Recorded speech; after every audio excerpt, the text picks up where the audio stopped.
So yun, good day everyone. This is Ben.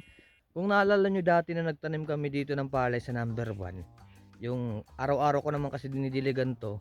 Pero ngayon papakita ko na sa inyo, yung una muna, ito muna yung una. Yan, yung nagdidilig ako dyan na hindi pa tumutubo yung parang sinasabi ko sa inyo yung palay. Parang 2 linggo na nakalipas o 3 linggo na nakalipas to. Parang ganun. Ay, hindi pa lang 2 linggo, mga ganyan, mga 1 linggo pa nga lang eh. So ngayon, papakita ko na sa inyo yung palay ngayon na yung tinanim namin. Kasi meron na siyang kulay green. Ano na siya? Yung iba buo, yung iba hindi pa. Kaya papakita ko sa inyo. Ito na siya ngayon, oh. Ayan, no. So ganun pa rin, dinidiligan pa rin araw-araw. Kailangan kasi, kailangan malaki yan. Ayan, oh. Pakita ko sa inyo, di ba?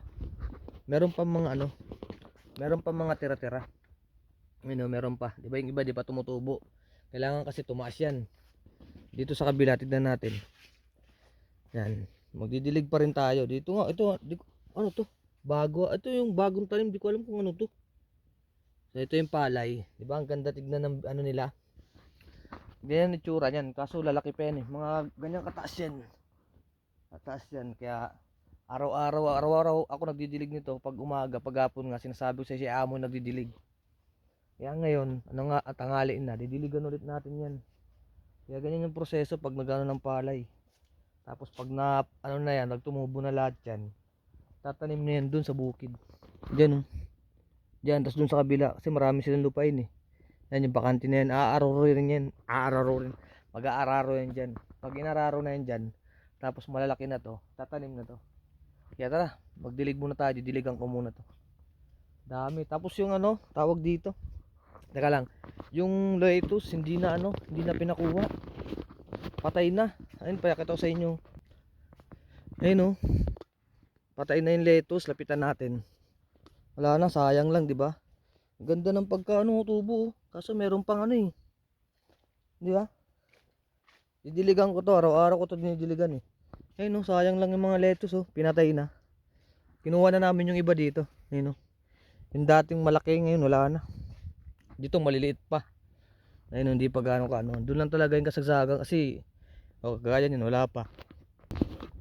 Kaya ganyan ginagawa pagkatapos magpitas. Tapos minsan nagkukusa rin kami sa bukid. Ito na yung ginagawa ko, magpapalay. Sila nagpapaking. So yun lang yung ginagawa ko. Tapos yung number 2 yan. Isusunod na yan kasi hindi, alternate kasi yung ano eh. Nagtatanim din kasi kami ng longlong. Tapos, bira lang yung pumunta dito sa house kasi iniisa-isa yung ano, yung house para patayin na yung mga puno ng strawberry.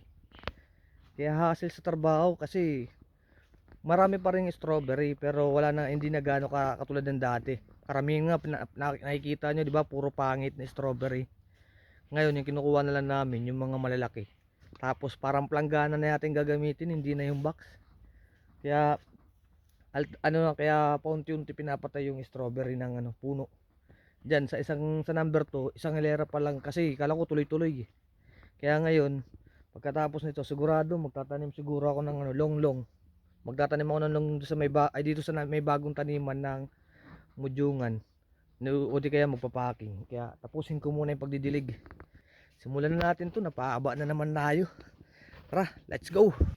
Tsaka alam nyo ba guys, sobrang init na dito, sobrang init na talaga. Nakakatatlong beses na ako nagpapalit ng damit sa ano, sa isang araw. Mainit na talaga sobra. Kung mainit sa Pinas, mas mainit dito. Kaya bawal ako magtagal dito. Tapusin ko na agad to. Pabilisan, trabaho lang. Take your flag and stick it where you like. I'm reaching higher.